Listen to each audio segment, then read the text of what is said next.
नमो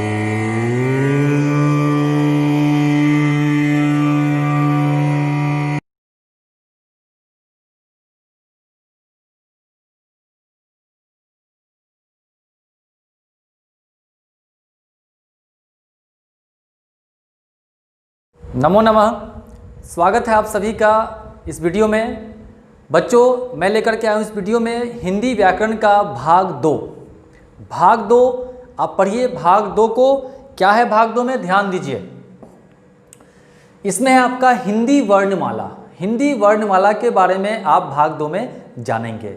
ठीक है, बहुत ही इंटरेस्टिंग टॉपिक है, बहुत ही इंपॉर्टेंट है आपके लिए, बहुत ही कंफ्यूजन वाला टॉपिक है ये। इसमें बच्चा ज़्यादातर क्या होता है, इसमें कंफ्यूज रहता है। ठीक है, मैं सारा कंफ्यूजन आपका अभी दूर करूंगा। कैसे दूर करूंगा, आप बस ध्यान से शुरू से लेके अंत तक देखिए। आपको हिंदी वर्णमाला से मैं गारंटी के साथ कहता हूं कि आपको फिर लाइफ में कभी कोई दिक्कत नहीं होगी। ठीक है, मेरी यही उम्मीद है आपसे। ठीक है, अब चलिए हिंदी वर्णमाला। सबसे पहले आप जानिए कि हिंदी वर्णमाला, ठीक है, तो हिंदी तो जानते ही हैं, हिंदी भाषा है। अब इसमें है वर्ण और उसके बाद है माला। तो सबसे पहले आप वर्ण को जानिए, उसके बाद आप वर्ण माला को जानिएगा। ठीक है, तो यहाँ ध्यान दीजिए। पहले आप वर्ण कितने तरह के, 2 तरह के। एक आपका स्वर और दूसरा आपका व्यंजन। यानी वर्ण को 2 भागों में बांटा गया है, एक आपका स्वर और दूसरा आपका व्यंजन। वर्ण कितने प्रकार के, 2 प्रकार के, स्वर और व्यंजन। ठीक है, अब स्वर को कितने, तो 2 भागों में, एक आपका ह्रस्व और दूसरा आपका दीर्घ।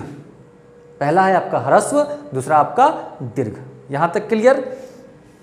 उसके बाद आपका व्यंजन में स्पर्श हो गया, स्पर्श व्यंजन, उसका अंतस्थ व्यंजन, उसके बाद ऊष्म व्यंजन, उसके बाद संयुक्त व्यंजन और फिर आपका आगत व्यंजन।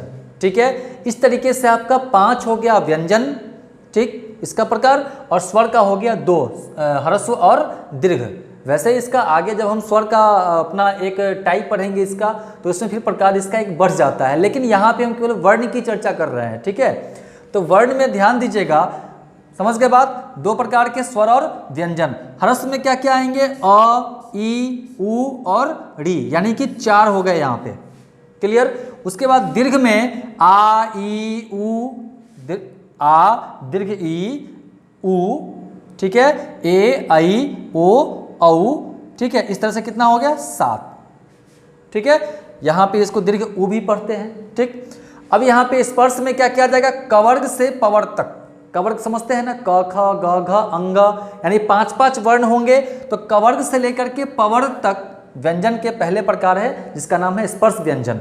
स्पर्श व्यंजन में कवर्ग से लेकर के पवर्ग तक, ठीक है, कितना 25 होगा, प्लस र और अढ़, ये आपका बोलते हैं इसको द्विगुण व्यंजन, या इसी को उत्क्षिप्त व्यंजन भी कहा जाता है। आगे हम इस पर चर्चा करेंगे कि इसको उत्क्षिप्त व्यंजन क्यों कहते हैं या फिर इसको द्विगुण व्यंजन क्यों कहते हैं। ठीक है, अभी फिलहाल आप ये जानिए कि 25 हो गया कवर्ग से लेकर के पवर्ग तक।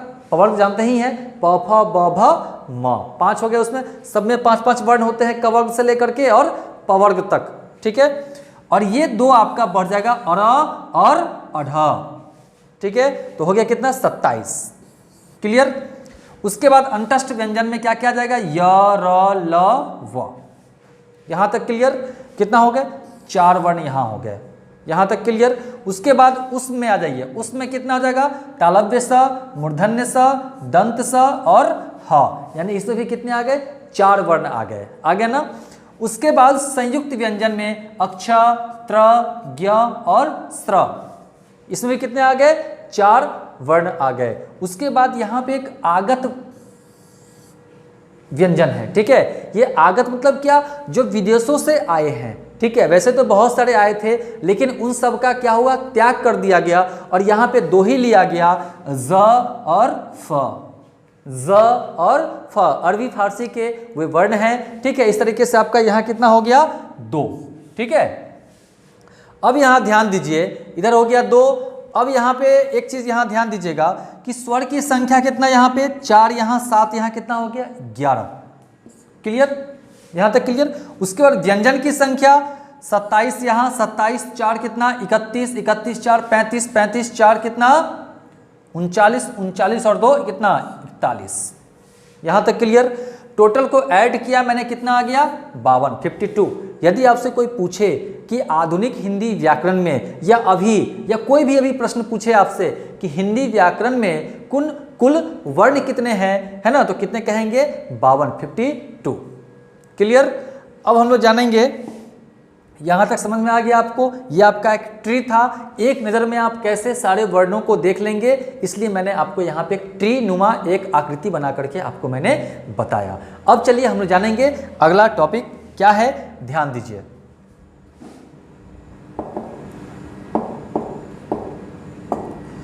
चलिए, वर्ण क्या होता है। वर्ण, सबसे पहले आप जानिए कि वर्ण होता क्या है। तो ध्यान दीजिए, भाषा की सबसे छोटी इकाई, भाषा की सबसे छोटी इकाई, भाषा की शुरुआत यहीं से होती है। कहाँ से?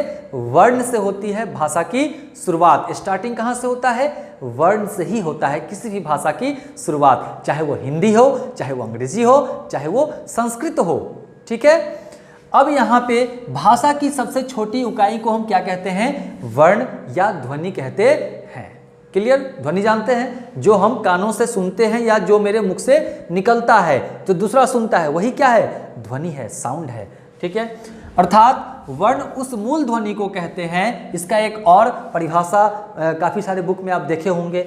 वर्ण उस मूल ध्वनि को कहते हैं जिसके खंड या टुकड़े नहीं किए जा सकते, जिसके खंड या टुकड़े नहीं किए जा सकते।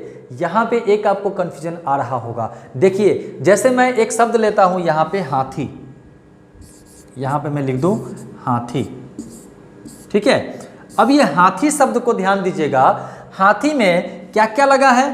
तो ह है, प्लस आ है, प्लस थ है, और क्या है? दीर्घ ई है। इतने वर्णों के मेल से ये हाथी शब्द बना है। ठीक है। मैंने इसको क्या किया? खंडित कर दिया, इसको तोड़ दिया। हाथी एक शब्द है, इसको मैंने वर्णों में क्या कर दिया? तोड़ दिया। किन किन वर्णों से मिला है, बना है ये हाथी? तो ह, आ, थ में हलंत कर दीजिए, और दीर्घ ई। इतने शब्दों, इतने वर्णों से मिल करके बना है ये हाथी एक शब्द। अब यहाँ पे ध्यान दीजिए, मैंने इसका तो खंडन कर दिया, इसको मैंने खंडित कर दिया, लेकिन अब इसको ह को हम खंडन नहीं कर सकते हैं, इसको हम तोड़ नहीं सकते हैं। आ को आ ही रखना होगा, इसको खंडन नहीं कर सकते। यहाँ आ भी हो सकता है, अ प्लस अ, ये हो सकता है। लेकिन यहाँ पे थ जो है ये क्या है? इसको फिर आप खंडन नहीं कर सकते हैं, और नहीं दीर्घ ई को आप खंडन कर सकते हैं, जो है वही रहेगा आपका। तो ये हो गया क्लियर आपका कि वर्ण उस मूल ध्वनि को कहते हैं जिसके खंड या टुकड़े नहीं किए जा सकते हैं। क्लियर। तो ये भी आपका एक परिभाषा हो जाएगा। ठीक है, ये वाला। अब जीसीसी नोट में आते हैं मेरे प्यारे बच्चों। जीसीसी नोट में क्या कह रहा है कि ध्वनि वर्ण का उच्चरित रूप है, यानी किसी भी वर्ण को जो हम उच्चारण करते हैं तो किसकी सहायता से? ध्वनि की सहायता से। जो भी चीज़ आप बोलते हैं, मुख से बोलते हैं, तो क्या होता है? एक ध्वनि निकलती है ना। तो वही ध्वनि क्या होता है? वर्ण का उच्चरित रूप है, यानी कि उच्चारण किया हुआ रूप है। जब आप किसी वर्ण को बोलते हैं तो क्या कहलाता है? ध्वनि कहलाता है। ठीक है। जबकि वर्ण क्या है? ध्वनि का लिखित रूप है। जो आप बोलते हैं उसको या तो आप अपने अंदर माइंड में लिखे होते हैं कि हमको ये बोलना है, या फिर आप अपने कॉपी पे लिखे होते हैं। वही क्या है? तो वही मैं बता रहा हूँ आपको कि वर्ण क्या है? ध्वनि का लिखित रूप है, जबकि ध्वनि क्या है? वर्ण का उच्चरित रूप होता है। यानी वर्ण को जो आप उच्चरित कर देते हैं, जब बोलते हैं, तो किसकी सहायता से? एक साउंड की सहायता से, एक ध्वनि की सहायता से। यहां तक क्लियर हो गया? हो गया ना। अब आते हैं वर्णमाला। वर्ण को आप जान गए, वर्ण को जान गए। अब इंटरेस्टिंग टॉपिक, इंपॉर्टेंट टॉपिक आपके लिए बहुत ही महत्वपूर्ण है, इसको समझिए। अब यहां से वर्णों को क्रमबद्ध तरीके से, जब हम कई सारे वर्ण हैं, है ना, क ख ग घ अंग च छ ज पढ़े ना आप लोग, बचपन से पढ़ते आ रहे हैं। ठीक है। उन सबको जब हम एक समूह में सजा लेते हैं, तब उनसे प्राप्त जो समूह होता है वही क्या कहलाता है? हमारा वर्णमाला कहलाता है। ठीक है। यहाँ भी वही बात कहा गया है कि वर्णों को क्रमबद्ध तरीके से, ऐसा नहीं कि क के बाद ख होता है तो क के बाद आप घ ले आएंगे, ऐसा नहीं होगा, ऐसा नहीं होगा। आपको क के बाद ख ही लिखना है, इस चीज का हमेशा ध्यान रखिएगा। ठीक है। तो वही बात है, वर्णों को क्रमबद्ध। ठीक है। तरीके से सजाने पर प्राप्त समूह को, वर्णों को क्रमबद्ध तरीके से सजाने पर प्राप्त जो समूह होगा उसी को हम क्या कहते हैं, वर्णमाला कहते हैं। तो वर्णों को हम क्रमबद्ध तरीके से सजा देंगे, सजाने के बाद जो समूह हमें प्राप्त होगा वही क्या कहलाएगा, आपका वर्णमाला कहलाएगा, जिसे आप हिंदी का वर्णमाला भी कह सकते हैं। यहां तक क्लियर। उसके बाद हिंदी वर्णमाला से जुड़ी कुछ विशेष जानकारी, इसको आप ध्यान से समझिए। उच्चारण के आधार पर हिंदी में मूलतः 45 वर्ण हैं। कितने वर्ण हैं? 45। ध्यान से समझिएगा, 45 वर्ण हैं। बहुत कंफ्यूजन होता है इसमें, कई सारे विद्वानों के बीच तो अभी तक विवाद चल ही रहा है, लेकिन अभी तक इसका क्लियरेंस नहीं हुआ है, कोई इसका अभी तक रिजल्ट नहीं आया है, ठीक है। लेकिन मैं आपको लास्ट में रिजल्ट कुछ ना कुछ बताऊंगा, ठीक है। तो यहाँ पे हिंदी में मूलतः कितने 45 वर्ण हैं। कौन कौन? 10 स्वर हैं और 35 व्यंजन हैं। क्लियर। जबकि लेखन के आधार पर कितना 52 वर्ण है, 52 वर्ण है। कौन कौन? 13 स्वर और 35 व्यंजन और 4 आपका आ जाता है इसमें संयुक्त व्यंजन, ठीक है। तो ये हो गया आपका लेखन के आधार पे 52 वर्ण। 52 वर्ण में कौन कौन आ गए वो आपको मैंने बता दिया। यहां तक समझ में आ गई बात। इसके बाद स्वर कौन कौन होता है? तो अ आ 13 स्वर यहाँ पे मैंने बताया ना। तो क्या क्या? तो अ आ ह्रस्व ई दीर्घ ई ह्रस्व उ दीर्घ उ और री। अब यहाँ री के ऊपर स्टार मार्क लगा हुआ है। ये स्टार मार्क क्यों लगा हुआ है ये आगे हम बताएंगे, ठीक है। ए आई ओ औ अंग के ऊपर भी स्टार मार्क, अह के ऊपर भी स्टार मार्क लगा हुआ है। मतलब उच्चारण के आधार पे आपको 10 ही स्वर हैं। कितने स्वर हैं? 10 स्वर ही हैं। लेकिन लेखन या मुद्रण के आधार पे कितना 13 स्वर ले लिया जाता है। और आपको सामान्यतः मैं बताऊंगा कि सामान्यतः स्वरों की संख्या, इससे पहले भी मैंने बताया कि कितना होता है 11 होता है। कितना होता है? 11 होता है, ठीक है। तो आइए इन सब का हम चर्चा आगे करेंगे। आते हैं नेक्स्ट। अब यहां ध्यान दीजिए कि स्वर में मैंने बताया आपको अ आ ह्रस्व ई दीर्घ ई ह्रस्व उ दीर्घ उ री, ये मैंने बता दिया आपको, ठीक है। अब व्यंजन में क्या क्या होता है? तो कवर्ग, यानी ये आपका कवर्ग हो गया। कवर्ग का टोटल 5 वर्ण हो गया आपका। चवर्ग में 5 वर्ण हो गया। इस तरह से आपका ये सब कुछ बताते हुए यहाँ पे पवर्ग में ये 5 वर्ण हो गया। तो यहाँ तक में कितना हो गया? 25 हो गया। कितना हो गया? 25 हो गया। क्लियर। अंतस्थ व्यंजन में क्या क्या? य र ल व यानी 4। उसमें व्यंजन में क्या क्या आ जाएगा? तालव्य स, मूर्धन्य स, दंत स और ह, ठीक है। उसके बाद आपका यहां तक में मैं बात करूं तो 33 और प्लस 2 कितना? 35, ठीक है। 2 कैसे? 33 इधर हो जाएगा और ये जो 2 आपका है द्विगुण व्यंजन, ठीक है, ये आपका हो जाएगा 2 मिलकर के कितना? 35। अब यहाँ पे एक आता है संयुक्त व्यंजन। क्या आता है? संयुक्त व्यंजन, जो क्या क्या है? अक्ष है, त्र है, ज्ञ है और स्र है। यह अक्ष का निर्माण किससे किससे हुआ है? तो इसको संयुक्त क्यों कहा जाता है? क्योंकि ये 2 व्यंजनों के मेल से बना हुआ व्यंजन है। यह जो संयुक्त व्यंजन है यह 2 व्यंजनों के मेल से बना एक व्यंजन है। जैसे यहाँ पे अक्ष है तो ये क और मूर्धन्य स के मेल से बना हुआ है, ठीक है। ये मैंने सब कुछ यहाँ पे बता रखा है। त्र है तो त और र के संयोग से बना हुआ है। ज्ञ है तो ज और य के संयोग से बना हुआ है। स्र है तो श और र के संयोग से बना हुआ है। तो कुल कितने हो गए यहाँ पे? 4, ठीक है। अब अरबी फारसी अर्थात विदेशों से आने वाले कुछ वर्ण हैं ज और फ। क्लियर। अंग्रेजी से आने वाले वर्ण है कौन? औ। क्या है? औ, ठीक है। इन सब का मैं आगे चर्चा करूंगा। कुल वर्ण कितने हो गए यहाँ इसके आधार पे? अगर इस हिसाब से हम लेंगे तो ध्यान दीजिए 35 यहाँ तक हो गया, ठीक है। कौन कौन? ये आपका व्यंजन वाला केवल 35 हो गया। उसके बाद 13 उधर, तो 35 और 3 38 और 10 48 और यहाँ कितना? 4 52 और ये 2 कितना? 54 और एक यहाँ पे 55। तो इस हिसाब से आपका 55 वर्ण पूरा हो रहा है। अब आपके मन में बहुत सारा कंफ्यूजन हो गया होगा। सर कभी आप बताते हैं स्वर 11, कभी बताते हैं 10, कभी आप वर्ण को बताते हैं टोटल 52, कभी बताते हैं आप 55, ठीक है। तो इन सब का कैसे क्या हम क्या जाने क्या समझे, तो बच्चों मैं भी इस चीज़ को जान रहा हूँ कि आपके मन में ये कन्फ्यूज़न है।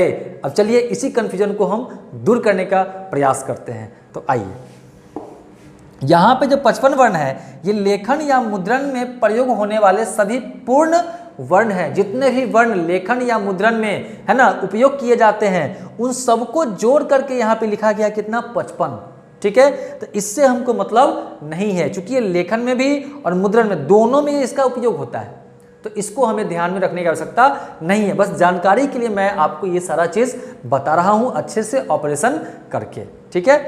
तो आ जाइए, अब यहाँ देखिए निष्कर्ष में हम लोग जानेंगे। निष्कर्ष में क्या होगा, तो वर्णों की गणना हम 2 आधार पर करते हैं।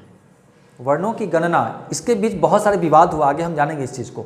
वर्णों की गणना जो हम 2 आधार पे करते हैं, कौन कौन, एक आपका उच्चारण के आधार पे, दूसरा आपका लेखन के आधार पे। यही 2 आधार है वर्णों की गणना करने का, यही 2 आधार है, एक आपका उच्चारण और दूसरा आपका लेखन। क्लियर।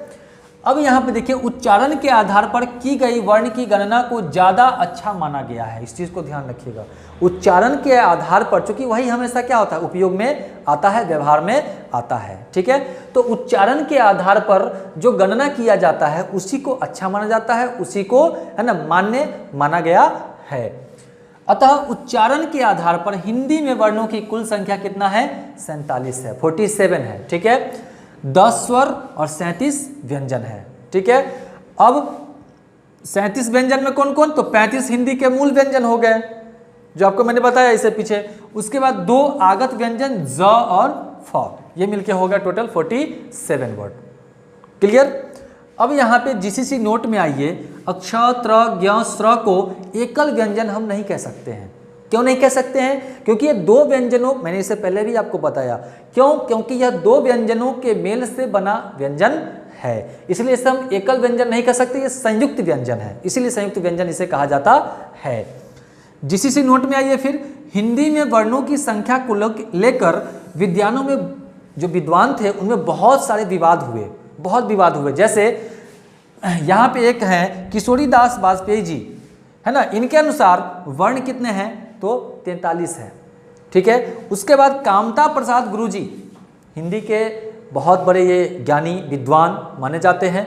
कामता प्रसाद गुरुजी के अनुसार कितने वर्ण, 46 वर्ण माने गए हैं, ठीक है। उसी प्रकार उदय नारायण तिवारी जी के अनुसार कितना, 51 वर्ण माना गया है।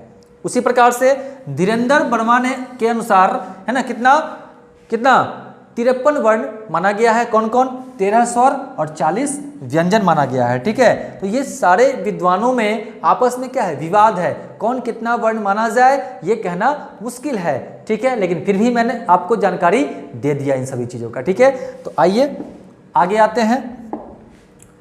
अब आइए फाइनली आपको क्या करना है, सो देखिए आप समझिए। यहाँ पे स्वरों की संख्या को लेकर, जैसे आपका वर्णों की संख्या को लेकर के भी विवाद है, वैसे ही स्वरों की संख्या को लेकर भी मैंने आपको बताया ना कि कभी स्वर 10 हो जाता है और कभी मैंने बताया 11। अब इसको लेकर के भी विद्वानों में विवाद है, अभी भी छिड़ा हुआ है। लेकिन मैं आपको बताने जा रहा हूँ फाइनली, तो आपको कन्फ्यूजन फिर नहीं होगा, है ना। क्योंकि आपके मन में आ रहा होगा कि सर हम क्या याद करें, हम क्या पढ़ें, तो मैं दोनों तरीका आपको मैं बता देता हूँ, आप उपयुक्त लाएंगे और मैं वादा करता हूं कि आपको फिर प्रश्न नहीं छूटेगा, ठीक है। तो विद्वानों में विवाद तो है, ठीक है, इसलिए अच्छा यही है होगा कि प्रश्न जिस तरह से पूछा जाए उसका उत्तर आप उसी तरीके से देंगे। ये मेरा मानना है कि ठीक है विवाद है, ठीक है, अच्छी बात है, विवाद है, डिस्कशन होते रहता है, कोई भी विद्वान के बीच डिस्कशन होते ही रहता है, बिना डिस्कशन का कुछ निष्कर्ष निकलेगा ही नहीं, ये सब लोग जानते हैं, है ना। आप लोग पढ़े लिखे व्यक्ति हैं। अब यहाँ पे देखिए कि जिस तरह से पूछा जाए उसका उत्तर उसी तरह से हमको दे देना है, समझ गए ना।